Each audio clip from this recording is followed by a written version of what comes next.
mes relations avec le Sanko et puis le président. Oui. Mais ce sont mes camarades.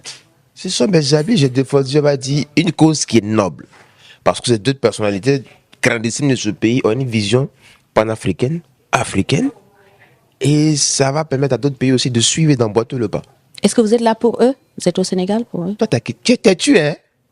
Tu es têtu, on peut te têtu comme cela. Je te dis, et je le répète encore, je suis venu voir mes femmes. Ok. Renouveler mes contrats. D'accord. Et puis... Parce que vous avez des contrats au Sénégal? Bien sûr. On peut se tutoyer? Oui. D'accord. On peut même se gésoyer même. D'accord. Tu as des contrats au Sénégal? Bien sûr que... Avec... Avec qui? Avec qui? Avec qui quoi? Pourquoi tu veux savoir? Bah, tu voulais savoir. Non, mais c'est des contrats que j'ai dû renouveler parce que j'ai été blacklisté. Donc, il faut revenir, reparler des conditions, parce qu'il y a beaucoup de choses qui ont changé et tout. Donc, c'est pas pour des raisons politiques que Bravador est au Sénégal? Je ne suis pas politicien, je suis ambassadeur de la paix. Ok. Influenceur, roi des immatures, ministre des réseaux sociaux. Donc, c'est ça. Et futur président? Inch'Allah. Là-bas, c'est trop compliqué. Là-bas, on tue trop vite. De la Côte d'Ivoire. Là-bas, on met trop vite. Pardon, alors, comme ça, tu apprécies Ousmane Sonko et Bassirou Diomaye Faye. Tu le suis depuis quand? Ça fait... Ousmane Sonko, ça fait 3 ans. 3 ans et le président, c'est 3 ans et tout. Donc voilà. D'abord, j'ai apporté mon soutien à Ousmane Sonko parce qu'il a une vision africaine. Pas que sénégalaise, une vision africaine. Donc, c'est ce qui m'a plu et j'ai suivi sa vision. Donc voilà. Aujourd'hui, son combat a payé. Il est premier ministre de ce pays. Et voilà, il a mis son ego à côté pour placer son binôme en tant que président. Donc voilà, je pense bien que c'est un acte vraiment salutaire qu'il faut encourager. D'autres personnes, il y a tant qu'il n'est pas président là. Son binôme ne sera jamais président. Ouais. Donc lui, il a été persécuté et tout. Bon, on ne va pas refaire l'histoire, vous savez ce qui s'est passé. C'est les mois ou rien, quoi. Voilà. Du coup, elle a mis son binôme président, le premier ministre. Donc les deux gèrent le pays. Et je pense bien qu'ils vont faire un excellent boulot. Parce que eux-mêmes, ils me connaissent avant. S'ils ont déraillé, ils connaissent chicotte dans le corps. Donc voilà. Alors, qu'est-ce qui a créé le déclic? Qu'est-ce qui t'a vraiment attiré chez Ousmane Sonko? Depuis quand tu t'intéresses à lui? Sa vision africaine. Il a une vision grandissime. Mais il y a un moment particulier qui t'a séduit, par exemple? Mais quand ils ont menti sur lui, là, Adjassa n'a pas quoi coucher. Il te pose la question. Adjassa n'a pas quoi coucher. Faut me répondre. Non, réponds à la question. Non, moi, je ne réponds pas ici. C'est moi qui pose des questions. Ah bon? Oui. Maintenant, c'est moi qui pose question. Adjassa, là. Avec son c'est Adja a dit, c'est le même groupe de voleuses, là. Elle n'a pas quoi coucher. Bon, c'est elle qui a dit que le président Ousmane Sonko l'a violé, non? Bon, où sont les preuves? Parce qu'à la base, c'était pour le casser politiquement. Bon, c'est vrai ou bien c'est faux maintenant? Il te pose la question. Bon, toi qui es journaliste là. Selon la justice, il n'y a pas eu de viol. Ah bon? Oui. Donc, ils ont fait tout ça pourquoi? Pour l'écarter, pour ne pas qu'il soit président. Bon, pourquoi mentir c'est quelqu'un qui n'a rien fait? Aujourd'hui, bon, il est bon. Premier ministre.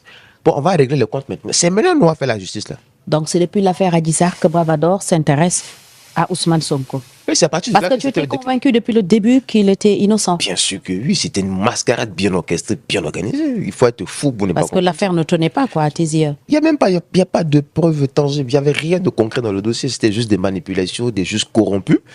Voilà. Donc, c'était tellement flagrant de voir que c'était une mascarade et tout. Donc, voilà. Ils ont échoué là-bas encore. Donc, ils l'ont mis en prison. Ils ont inventé plein de conneries. Bon, au final, qui a gagné? Je te pose la question, qui a gagné? Ici, c'est moi qui pose des questions, Bravador. Non, quand ça me prend, je pose des questions aussi. D'accord. Qui a gagné? Tu poses une question, j'en pose 3. On est d'accord? Il n'y a pas de problème. Bon, qui a gagné? À la fin, c'est Ousmane Sonko. Voilà. Pourquoi elle a gagné? J'ai déjà répondu. Ah, d'accord. J'ai oublié. Je renvoie la question. Pourquoi elle a gagné? Parce qu'il a l'intelligence et tout. Il faut avoir un sport son cours de ta vie pour évoluer. Tu as un garçon comme ça dans ta vie, mais ta vie est gagnée. Parce que c'est facile, quelqu'un qui peut te propulser à un niveau, voilà, il t'envoie au sommet de l'État. Un matin, tu es président d'un pays. Il faut avoir Ousmane Sonko dans ta vie. Tu as Ousmane Sonko dans ta vie? Je vais en chercher. Ah, ta vie est perdue, hein? C'est dans le noir. Oh là là. Et toi, comment tu as porté le combat depuis la Côte d'Ivoire? J'avais des informations vérifiées et fiables et du coup, moi, je passais des messages à travers mes vidéos et en humour, sans pour autant vexer, froisser qui que ce soit. Mais bon, après, c'était mal vu par le pouvoir en place, donc ils ont décidé de m'interdire. Moi, après, je m'en fous. Hein. De toutes les façons, j'étais focus dans mon travail. Je sais que forcer coûte que coûte, au moins, ton dessin, il allait prendre le pouvoir. Forcé. Tu en étais convaincu? Bien sûr que. Bien sûr, donc du coup, j'ai pas douté de comment dire. Et lorsqu'il a été écarté de la présidentielle, quel a été ton sentiment? J'avais toujours espoir. Ah. Oui, bien sûr, parce que il incarne, on va dire, comment dirais-je, la révolution pacifique en Afrique. Il aurait pu dire, bon, les jeunes descendent de la rue, c'est pas disons, descendre, casser, faire n'importe quoi, mais bien au contraire, il a fait reculer ses partisans et lutter lui seul face aux méchants, quoi. Et il a gagné. C'est qui le méchant? C'est moi qui pose la question. Toi, tu le connais pas? Non. Lui qui a quitté le pays, il s'appelle Tu comment? me dois 2 autres réponses. D'accord. Tu as posé une question, faut faire plus 2, ça fait 4. Lui qui a quitté le pays, il s'appelle comment? Je te renvoie à la question. Ah, d'accord. Moi, je ne le connais pas. C'est qui? Tu parles de Macky Sall? Attends, tu le connais? Ah, c'est lui qui a quitté le pays, hein? Ah, mais c'est lui, pourquoi il quitte? Ah, parce que c'est la fin de son mandat. Oui, mais reste dans ton pays. Si tu n'as rien, bien sûr, à te reprocher. Ah, donc tu penses qu'il a fui? Bah, je pense bien. Hein. Ah, Je pense bien qu'il il a fui, pourquoi? Ça y est, c'est pas ça. Entre lui et puis, c'est problème. Moi, j'ai plus dedans. Moi, mon combat est terminé. Mon gars, il a gagné. Mon combat est terminé. Après, je vais d'abord au Tchad ou Mali. Il y a trop de combats. Ici, mon combat, il est terminé. Donc, je vais encore faire la même chose dans d'autres pays afin que on ait des dirigeants qui pensent à l'Afrique, on leur pousse. Depuis que tu es au Sénégal, tu as rencontré Ousmane Sonko? Mais pourquoi tout le monde me pose la question même quoi? C'est quoi? Ah, mais parce que nous voulons savoir. Mais pourquoi vous êtes curieux comme c'est là même quoi? Ah, mais c'est la curiosité qui fait un peu le charme. On va garder le suspense, on ne va pas répondre. Ça, c'est la seule question à laquelle je ne réponds pas. Ah oui? Oui, bien sûr, bien sûr. Pour l'instant, je ne réponds pas. Donc, ça, soit c'est oui, mais soit c'est non. Mais le contact est établi entre vous deux. Il répond pas aussi. Tu penses que tu es maligne. Je suis le roi des images. C'est moi qui fais les tactiques et puis on tombe dedans. Tu ne vas pas me piéger aussi facilement. Nouvelle question. Tu as vu, non? Et Diomaye? Il répond pas aussi. Tu t'intéressais à lui autant qu'à Ousmane Sonko? Bien sûr, si je suis Ousmane Sonko, c'est que tu l'as vu venir? Bien sûr. Ou lorsqu'il a été désigné? J'ai même fait une vidéo pour dire qu'il va faire un coup KO et ça a été... Après voilà. qu'il a été désigné par Ousmane Sonko? Bien sûr, c'était prévisible quoi. Ousmane Sonko s'est mis à l'écart, il a mis son ego à côté, il a mis son binôme. Mais quand j'ai vu son binôme, son projet politique, je me dis ça c'est un coup. Il n'y a pas de tout. Un coup KO, ça a été fait.